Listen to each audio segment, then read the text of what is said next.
شروع کی جائے، پھر کچھ دیر تک درود شریف پڑھنے کے بعد دعا کی جائے، تو کیا یہ نماز پڑھنے اور دعا کی قبولیت کے لیے بہترین وقت ہوگا؟ اقصی حبیب انڈیا سے جی، سب سے بہترین وقت رات کا آخری حصہ ہی ہے، تہجد کا بھی اور دعا کا بھی۔ تہجد کا تو ہے، قرآن میں جگہ جگہ ثابت ہے، نبی صلی اللہ علیہ وسلم کا اپنا معمول بھی ہے کہ عام طور پر آپ رات کے آخری حصے میں نماز پڑھتے تھے، اور دعا کے لیے بھی حدیث میں آتا ہے کہ اللہ تعالیٰ رات کے آخری حصے میں آسمان دنیا کی طرف آ کے صدائیں لگاتے ہیں، حل من مستغفر اغفر لہ، کوئی ہے مجھ سے گناہوں سے توبہ کرنے والا، میں اس کے گناہوں کو معاف کروں، حل من مسترزق ارزق لہ، کوئی ہے روزی طلب کرنے والا کہ میں اس کو روزی دوں۔ تو اس لیے آپ اگر یہ معمول بنائیں تو بہت اچھا معمول ہے، کچھ وقت تہجد میں گزاریں اور پھر باقی وقت دعا میں گزاریں۔ تہجد کا وقت کب سے کب تک ہے؟ کیا تہجد فجر کی سنت سے پہلے کبھی بھی پڑھ سکتے ہیں یا اس کا کوئی بھی وقت فکس ہے؟ ارباس انصاری انڈیا سے، دیکھیں عشاء کے بعد تہجد کسی بھی وقت پڑھی جا سکتی ہے، لیکن سب سے زیادہ فضیلت والا وقت رات کا آخری تہائی حصہ ہے، یعنی عشاء کے بعد اور صبح صادق کے ٹائم کو 3 حصوں میں ڈیوائڈ کر دیں برابر برابر، تو جو آخری تہائی ہوگا وہ سب سے بہتر وقت ہے تہجد کا۔ تو وہ نہیں ہو سکتا تو کبھی بھی سونے کے بعد اٹھ کے تہجد پڑھ سکتے ہیں، آدھی رات کو بھی بہتر ہے کہ نیند لیں، سونے کے بعد اٹھنا یہ تہجد کا افضل وقت ہے، اور اس کی بھی توفیق نہیں ملتی تو سونے سے پہلے بھی پڑھی جا سکتی ہے، لیکن سب سے افضل ہے آخری حصہ، پھر چلو آخری میں نہیں پڑھتے لیکن تھوڑی نیند لینے کے بعد اٹھ کے پڑھ لیتے ہیں، یہ بھی غنیمت ہے، یہ بھی نہیں ہوتا چلو عشاء کے بعد پڑھ لو۔ تہجد کے بعد کچھ دیر سونا کیا سنت ہے؟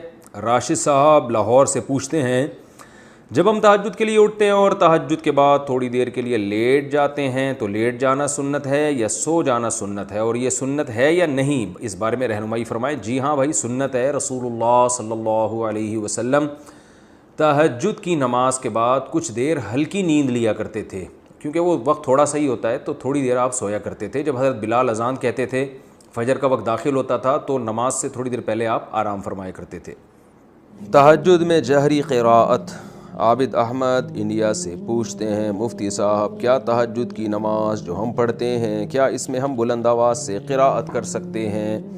جی ہاں بالکل کر سکتے ہیں، ہر وہ نماز جو اندھیرے میں پڑھی جاتی ہے نا اس میں جہر جائز ہے، یعنی سورج جب غروب ہو گیا تو سورج طلوع ہونے سے پہلے پہلے جو نماز بھی آپ پڑھیں تو اس میں شرعاً آپ کے لیے جہر جائز ہے، یعنی جہری تلاوت کر سکتے ہیں آپ۔ تو باقی جہری کرنی چاہیے کہ نہیں تو آپ کی طبیعت پہ، اگر آپ کو آواز سے تلاوت کرنے میں دماغ زیادہ لگتا ہے تو پھر جہر کرنا زیادہ افضل ہے، تو لیکن اتنا جہر نہ ہو کہ لوگوں کے آرام میں خلل ہو۔ آپ تہجد پڑھ رہے ہیں، پتہ چلا اتنی اونچی آواز سے کہ محلے پڑوس والے بھی اٹھ گئے، یا اپنی بیگم سو رہی ہے وہ اٹھ جاتی ہے، بچے اٹھ رہے ہیں، تو پھر یہ جائز نہیں ہے اتنا جہر کہ کسی کے آرام میں خلل واقع نہ ہو۔ گلزمین صاحب UAE سے سوال ہے، تہجد پڑھنے کا سنت طریقہ پوچھ رہے ہیں جی، وہ کتنی رکعتیں ہوتی ہیں؟ نیز وطر تہجد سے پہلے پڑھنے ہیں یا بعد میں، جو فضیلت ہے کہ آخری رات کے آخری حصے میں وطر پڑھنے کی جو فضیلت ہے سر؟ تہجد کا بہتر طریقہ سنت یہ ہے کہ پہلے نیند کی جائے، تھوڑی دیر سوئے جائیں، پھر اس کے بعد رات کے آخری حصے میں اٹھ کے آپ نماز پڑھیں، اور اس میں نبی صلی اللہ علیہ وسلم سے مختلف رکعتیں منقول ہیں جی، تو بہتر یہ کہ 8 رکعتوں کا معمول بنایا جائے، لیکن اگر کوئی 2 رکعت پڑھتا ہے، 4 پڑھتا ہے، 6 پڑھتا ہے، وہ بھی جائز ہے، اور اس سے 8 سے زیادہ بھی پڑھ سکتا ہے، اور وطر جو ہے تہجد کے بعد پڑھے جائیں، اگر جس کو یقین ہو کہ تہجد میں اٹھے گا وہ تو اس کو چاہیے کہ وطر وہ تہجد کے بعد پڑھے، اور اگر آپ کو ڈاؤٹ ہے کہ پتہ نہیں آنکھ کھلے گی نہیں کھلے گی تو پھر وطر پہلے پڑھ لیں اور پھر تہجد رات کے آخری حصے میں اٹھ کے پڑھ لیں۔ بہت بہت شکریہ۔ اگر یہ بھی ڈاؤٹ ہے کہ اگر تہجد پڑھتے پڑھتے کہیں فجر ہی نہ شروع ہو جائے تو پھر وطر پھر بھی تو پہلے پڑھنا ضروری ہوں گے۔ بہت بہت شکریہ۔ میں ایک واقعہ سناتا ہوں، شاید حضرت ڈاکٹر عبدالحی رحمہ اللہ کیا ہے یا مولانا عاشق الہی رحمہ اللہ کا، وہ بزرگوں میں سے کسی ایک بزرگ کا واقعہ ہے۔ ان کا تہجد کا معمول تھا، روزانہ پابندی سے تہجد پڑھا کرتے تھے۔ ایک دن بیمار بھی تھے، تھکاوٹ بھی تھی، تو فرماتے ہیں کہ بیماری اور تھکاوٹ کی وجہ سے تہجد میں جب آنکھ کھلی تو اٹھنے کا دل نہیں چاہا۔ اب یہ پورا واقعہ ذرا غور سے سنو اور اپنے اوپر فٹ کرو۔ اچھا، ان کا تہجد کا پروگرام ہوتا تھا تو غالباً مصلی پہلے سے رات کو بچھا کے رکھتے تھے، ورنہ شیطان نہ یہ ورغلاتا ہے، ابھی اٹھو گے، پھر جا کے مصلی تلاش کرو گے، پھر یہ چھوڑو یار، تو یہ سارے انتظامات پہلے سے کر کے رکھا کرو۔ تو انہوں نے کہا کہ سستی ہو رہی ہے، اٹھا نہیں جا رہا، نیند بھی آ رہی ہے, کیا کریں؟ اب شیطان کا مقابلہ شروع, شیطان با مقابلہ انسان, کیا خیال ہے؟ اور یہ مقابلہ انسانوں کے ساتھ ہی ہوتا ہے. جو شیطان جیسے شیطان ہوتے ہیں نا, ان سے شیطان کو مقابلے کی ضرورت نہیں ہوتی. وہ کہتے ہیں ویسے ہی پڑا ہوا ہے, میرے کہے بغیر ہی پڑا ہوا ہے. کیا خیال ہے؟ میرے کہے بغیر ہی پڑا ہوا ہے تو مجھے پڑے ہوئے کو اٹھانے کی چنداں ضرورت نہیں ہے. تو اب شیطان نے کیا کیا کہ بھائی سو جا. حدیث میں آتا ہے شیطان تھپکی دیتا ہے, سو جا بھائی بہت لمبی رات ہے. تو فرماتے ہیں کہ میں اب شیطان سے مقابلہ کیسے کروں, نفس سستی ہے. تو میں نے نفس کو سمجھانا شروع کر دیا اور شیطان کو ٹوپی کرانا شروع. یہ ٹوپی کے میرے الفاظ ہیں, ان کے نہیں ہیں. شیطان کو کیا شروع کر دی؟ ٹوپی کرانا. جیسے شیطان بھی ٹوپی کراتا ہے, پتہ ہے آپ کو شیطان پتہ ہے کیسے ٹوپی کراتا ہے؟ شیطان کہتے ہیں صرف ایک دن تو ناغہ کروا رہا ہوں تو اس سے روزانہ تو پڑتا ہے نا. یہ ٹوپیاں ہیں کہ بھائی جب ایک دن چھوڑو گے تو پھر اگلے دن بھی چھوڑو گے. سستی ایک دفعہ ہو گئی تو ہونا شروع. پھر شیطان یہ بھی ٹوپی کراتا ہے, کوئی فرض تھوڑی ہے تہجد. تو آج سنتیں چھڑوا رہا ہے, کل فرض چھڑوائے گا. فرض کیسے چھڑوائے گا؟ بولے گا چھوڑ دے, توبہ کر لینا. توبہ تو قبول ہو جاتی ہے نا بھائی, کتنا بڑا گناہ ہو جائے توبہ تو قبول ہو جاتی ہے. تو یہ ہوتے ہوتے وہ آگے بڑھتا ہے, پھر جہنم میں پہنچائے بغیر وہ اطمینان سے نہیں بیٹھتا. تو جیسے شیطان ٹوپی کراتا ہے, آپ بھی شیطان کو ٹوپی کراؤ. تو انہوں نے شیطان کو کیسے ٹوپی کرائی؟ انہوں نے شیطان کو ایسے ٹوپی کرائی کہ شیطان نے کہا سو جا سو جا بھائی سو جا. انہوں نے کہا بس اٹھ کے بیٹھ رہا ہوں اور کچھ بھی نہیں کر رہا. بھائی لیٹا ہوا آدمی اٹھ کے بیٹھ جائے تو یہ تو کوئی مشکل نہیں ہے نا. بھائی میں بیٹھوں گا دوبارہ سو جاؤں گا, پھر تھوڑی دیر بیٹھوں گا بس. تو کہہ رہے ہیں اٹھ کے بیٹھ گیا. بیٹھنا اتنا مشکل نہیں ہوتا سوتے ہوئے. آپ اس کو بتایا جائے نا 2 منٹ بیٹھو پھر لیٹ جانا, کہتے چلو نیند میں آ کے یوں کر کے اٹھے گا بیٹھے گا. اب جب بیٹھے ہیں تو شیطان کہہ رہا ہے لیٹ جاؤ, تم نے تو کہا تھا میں صرف بیٹھوں گا.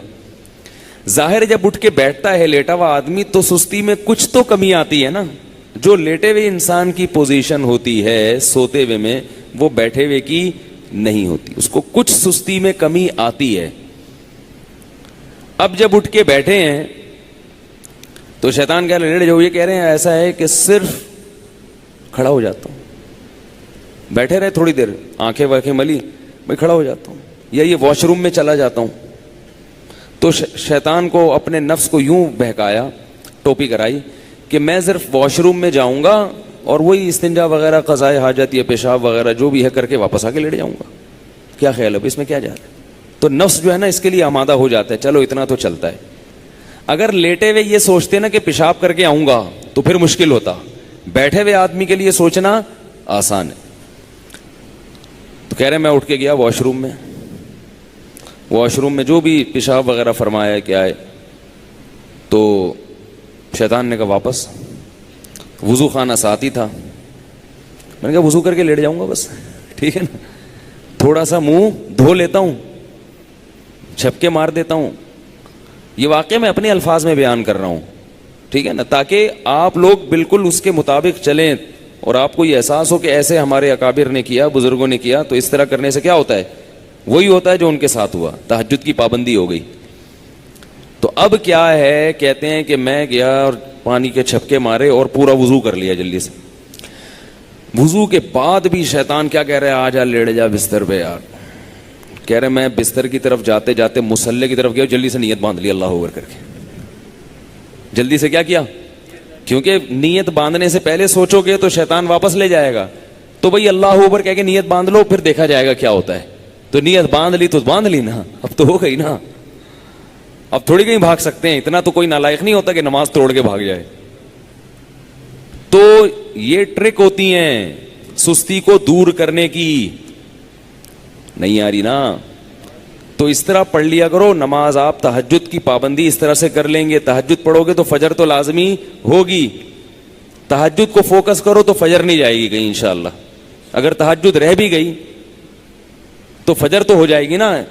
شیطان ٹوپی کرا کے تہجد چھڑوائے گا تو آپ بولو گے یار بہت ٹوپیاں ہو گئی ہیں, تہجد چھوڑ دی, فجر تو فرض ہے. نماز خشوع و خضوع سے پڑھنا, بول تو نماز پڑھنا کتنا مشکل, اوپر سے دل لگا کے پڑھو. نماز پڑھنا آسان تھوڑی ہے.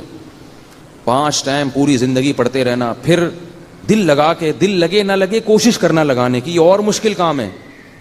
دل ہی نہیں لگتا انسان کا, ادھر ادھر لوگوں کو دیکھو نا نماز میں ناک میں انگلیاں گھما رہے ہیں, کان میں انگلیاں گھما رہے ہیں, پتہ نہیں کیا کیا کر رہے ہیں, ہلے جا رہے ہیں. میں ابھی اسلام آباد ایئرپورٹ پہ تھا تو ایک عرب آیا میرے ساتھ کھڑا ہو گیا. میں تلاش کر رہا تھا جماعت کے لیے کوئی بندہ ملے ایئرپورٹ پہ نا, جماعت کرایا کریں, اکیلے نہ پڑھا کریں. تو جو مسلح بنا ہوا تھا میں تھوڑا انتظار کیا, میں نے کہا دیکھوں کوئی بندہ آتا ہے, تو ظہر کی نماز تھی, میں نے کہا نماز پڑھتا ہوں. تو وہ عرب پینٹ شرٹ میں تھا, میں نہیں پہلے پہچانا کہ یہ عربی ہے کیونکہ پینٹ شرٹ پہنی ہوئی تھی اور کلین شیف تھا. تو وہ عرب جماعت کے بڑے پابند ہوتے ہیں, اس نے کہا جماعت, میں نے کہا آ جاؤ. اب میں امام بنا, وہ مقتدی بن کے میرے ساتھ کھڑا ہو گیا. اب ساتھ جب کھڑا ہوا ہے وہ تو ہل رہا ہے, یوں یوں ہلا رہا ہے, یوں ہلا. مجھے بڑی الجھن ہو رہی کہ کیا کر رہا ہے بھائی, تو تمیز سے کھڑا ہو جا تھوڑی دیر کے لیے. ہلے جا رہا ہے. پھر حد یہ ہوئی کہ پینٹ اپنی سیدھی کی یوں کر کے. پینٹ جب سیدھی نہیں ہوئی تو بیلٹ کھولی نماز میں بیلٹ کھول کے پوری اچھی طرح سے ٹائٹ کی. پوری نماز اس طرح پڑھی ہے. مجھے بڑا وہ ہو رہا تھا کہ بھائی یہ کیا ہے. تو وہ قرآن کی آیت یاد آ رہی تھی, والذین هم فی صلاتہم خاشعون, کہ جنت میں جانا ہے تو نماز پڑھنا کافی نہیں ہے, نماز خشوع و خضوع سے. تو دل تو اپنے قابو میں نہیں ہے نا, کم از کم ظاہری جسم تو اپنے قابو میں ہے, اس کو تو انسان قابو میں رکھے, وہ بھی ہلے جا رہا ہے. جب اس نے پینٹ سیدھی کرنا شروع کی, بیلٹ کھول کے, ہے نا کہ یہ زیادہ ہو گئی بھائی, یہ زیادہ ہو گئی. تو ایک صاحب کو میں دیکھتا تھا کہ جب بھی وہ نماز شروع کرتے تھے, نماز تکبیر کے بعد ہاتھ باندھا, اس کے بعد اپنا چشمہ اتار کے جیب میں رکھا. ارے یہ نماز سے پہلے چشمہ اتار کے جیب میں رکھ لو. ہمارے حضرت فرمایا کرتے تھے کہ لوگوں کو پتہ نہیں کیا ہے, نماز کی نیت باندھتے ہی خارش شروع ہو جاتی ہے. تو فرماتے تھے کہ نماز کی نیت باندھنے سے پہلے پورا جسم اچھی طرح کھجا لو, ناک میں انگلیاں بھی گھما لو, کان میں انگلیاں بھی گھما لو, روئیاں ٹھوس لو, جہاں جہاں کھجانا ہے اپنے, ٹھیک نا, کسی اور کے نہیں کھجانا. اچھی طرح سے ہل کے جب تھک جاؤ نا, پھر نیت باندھا کرو.